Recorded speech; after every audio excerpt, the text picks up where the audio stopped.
Okay, Dr. Adebayo is going first, and what is the title of his paper? Relevance of Disability Legislative and Policy Frameworks to the Telecoms Industry.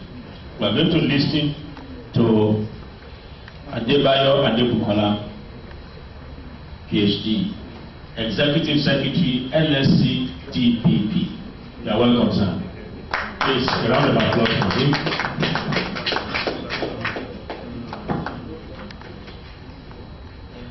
Good morning, ladies and gentlemen.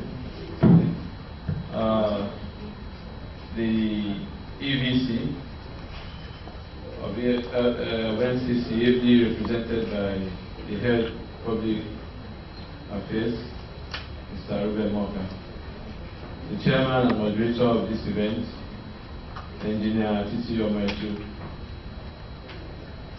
the Chairman, Governing Board of Lagos State Office of Disability Affairs, Mrs. Tolulope Animation. I also recognize our able State Team Leader for SAVI, Mr. Obanobi Felix, my able Coordinator for LCSDPP, Mr. Uche Ugam, and all LCSDPP members, all members of NCC here present, our distinguished friends from the telecoms industry, the media, distinguished ladies and gentlemen.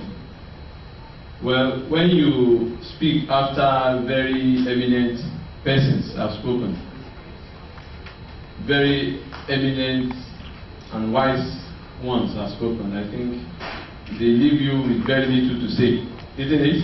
Yeah. I think they said it all. In fact, I really want another applause for the speech from the EBC. I was telling my colleague and co-presenter, Mr. Opel, well, since the EBC even knows more than accessibility issues, more than we do, because I heard a few things that I have never heard. So thank you very much, sir. We're very, very grateful, and we are happy that, yes, that everybody is thinking along. At times, when you don't bring this kind of gatherings, you don't know that people really know. And I'm sure that by the time we begin to get feedbacks from even you telecom operators and service providers, we will then be astonished that you even know even more than we imagine. But of course, you never get to know too much. There is always something new to add. And so I start my presentation by asking, why are we here? Of course, the question has been answered, isn't it? It has been fully answered. But I'll just add a few bits and pieces to it.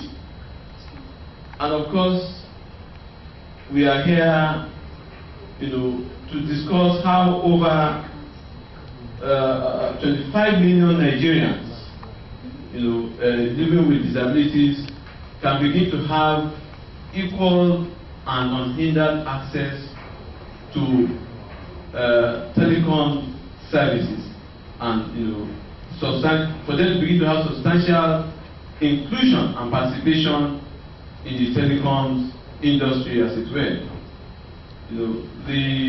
Just as they are non-disabled counterparts.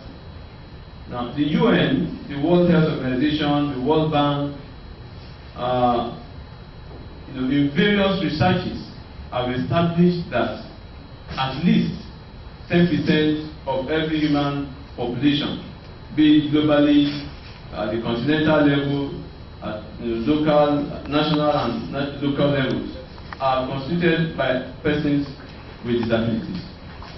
However, this figure tends to rise to about 20%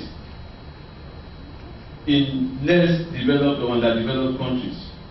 The prevalence level of disabilities rise up to about 20%.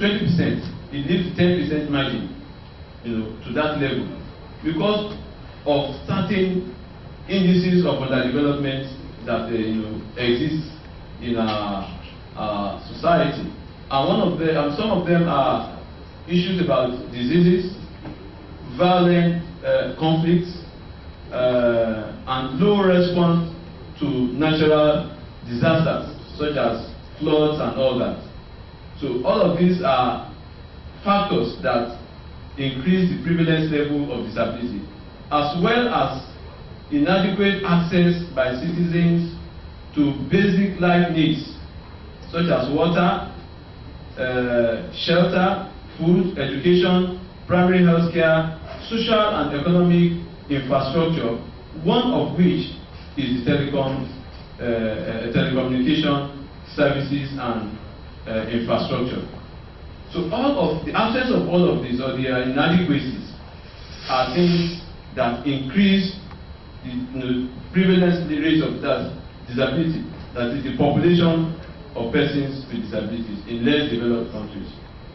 Now, research findings have shown that failure to guarantee inclusion and access for PWDs to these basic socio-economic services and infrastructure will rapidly reverse the positive impacts of the numerous corporate social initiatives and responsibilities embarked upon by corporate bodies or businesses and organizations, as well as policies and programs of government at all levels. So in other words, the billions of naira you spend or dollars you spend on various corporate social responsibilities, both for persons with disabilities and for the society at large, will not achieve much if 20% of the population are left out. So several billions of dollars spent by corporate businesses and governments on education, ICT, health, gender and social inclusion, social infrastructure, agriculture, climate change, and environmental protection, etc., will all amount to waste if more than 20% of the population is neglected. Now, let's look at some of the basic scenarios of exclusion as far as the telecom industry is concerned. Because we have tried to create the general background now. You now know the number of people you are dealing with. And just like the first presentation said, the second presentation from Savi, they said everyone counts. And as telecom service providers, if you understand the market issues very well, you know that everyone counts. So now, if you understand that everyone counts here, then why do we provide scholarships to PWDs when you cannot give them equal employment opportunities? Because when you train these people, you send them to school, you spend millions of naira. Like I know today, MTN is giving scholarships to some of our colleagues somewhere in Lagos today. But if we ask many of you here, how many of you have PWDs in your employment role? And so you don't need to employ people, educate people when you don't find them relevant, when you don't find their skills relevant. But we're not saying you should stop the scholarships. We only want you to look at the other side. Then, of course, why do we support school projects like classrooms, instructional materials, etc., when persons with disabilities cannot use them? Imagine 10% of a school not being able to access classrooms or instructional materials. Why do we build public libraries or public and school libraries that cannot be accessed by wheelchair users, the deaf, and the blind? These are the scenarios that play out when inclusivity and access is not mainstreamed into whatever we're doing.